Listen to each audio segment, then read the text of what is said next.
देखिए, मैं शुरू से कहता आ रहा हूँ कि कांग्रेस की जो ये यात्रा ये शुरू की है हरिद्वार से, ये पूरी तरह से फ्लॉप यात्रा है। और माननीय मुख्यमंत्री जी ने बहुत ठीक कहा, इनको प्रायश्चित यात्रा निकालनी चाहिए थी। अब आप देखिए, जो लोग भगवान श्री राम को काल्पनिक बताते रहे हों, जो राम मंदिर पे सवाल उठाते रहे हों, जो सनातन पे सवाल उठाते रहे हों, आज उनको भगवान केदार की याद आई है। और केदारनाथ जी के प्रति जब वहाँ आपदा आई थी, आप भी जानते हैं किस प्रकार का इन्होंने काम किया था।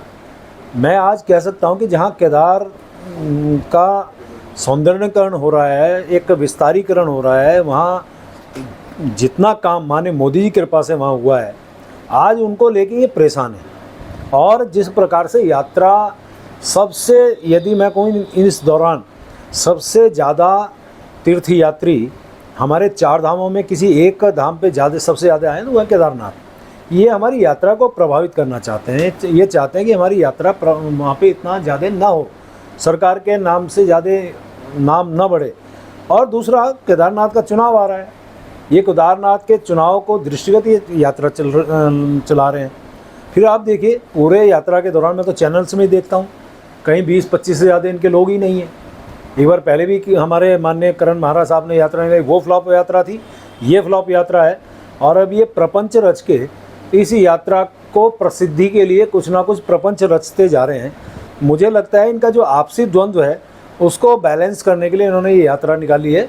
लेकिन जनता इनके स्वांग को समझती है, इनके इस हथकंडे को समझती है, और निश्चित रूप से इनका जो ये कारनामा है या जिस प्रकार के दुष्प्रचार कर रहे हैं, भगवान केदार इनको तो माफ़ करने वाले हैं नहीं। देखिए, टिहरी जनपद के घनसाली विधानसभा क्षेत्र के कुछ गांव अतिवृष्टि से बहुत प्रभावित हुए हैं। जैसे तौली गांव, जहां पे हमारे एक ही मकान के अंदर माँ बेटी दब गई, जिनको सरकार की तरफ से राहत राशि दी गई, भवन क्षतिग्रस्त हुआ उसकी राशि दी गई, और उस परिवार को वहाँ से शिफ्ट किया गया। उसके बगल में गांव जहाँ पे लगातार पानी आ रहा है, मलबा आ रहा है, अतिवृष्टि के कारण वहाँ के लोगों को परेशानी हो रही है, उन 55 परिवारों को वहाँ से शिफ्ट करके एक राजकीय इंटर कॉलेज में रखा है, जहाँ उनके खाने का, पीने का जो भी व्यवस्था है उनके लिए कर सकते हैं सरकार के द्वारा। मेडिकल कैंप है, साफ़ सफाई है, लाइट है, चाय पानी की सभी व्यवस्थाएं उनके लिए की गई हैं। चूँकि आप जानते हैं, मैं कल वहाँ गया था और प्रभावितों से जब मैंने बात की, मुझे इस बात का संतोष है कि उन्होंने कहा है कि सरकार ने अच्छा इंतजाम किया है, प्रशासन ने अच्छा इंतजाम किया है। और आप देखिए, घटना के थोड़ी देर बाद प्रशासन वहाँ पहुँचता है, का मतलब प्रशासन जो हमारे माननीय मुख्यमंत्री जी के द्वारा निर्देश दिए गए थे कि मुस्तैद रहना है, तो उस मुस्तैदी से उसने काम किया। और फिर आप जाइए इधर बूढ़ा केदार, जहाँ पे नदी जो है उसने अपना प्रवाह बदला, जिसके कारण एक साइड जिस साइड पानी घुसा वहाँ बिल्कुल लोगों को परेशान किया। यानी कि नाके पे आज वो मकान आ गए हैं, बिल्कुल क्षति होने के जद में आज वो पहुँच गए हैं।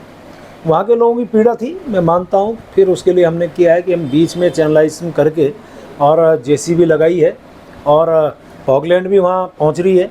मुझे लगता है वो व्यवस्थित हो जाएगा, तो फिर उसके आगे की चिंता करें। कुछ लोगों की वहाँ मांग है कि उनको विस्थापित किया जाए, कुछ लोगों की मांग है कि प्रोटेक्शन वाल वहाँ पे बने। तो हमने अपने माननीय विधायक जी को वहाँ पे इस बात के निर्णय के लिए वहाँ पे उनसे कहा है, एसडीएम से कहा है, जब वहाँ की स्थिति स्पष्ट होगी तो निश्चित रूप से इस पर हम काम करेंगे।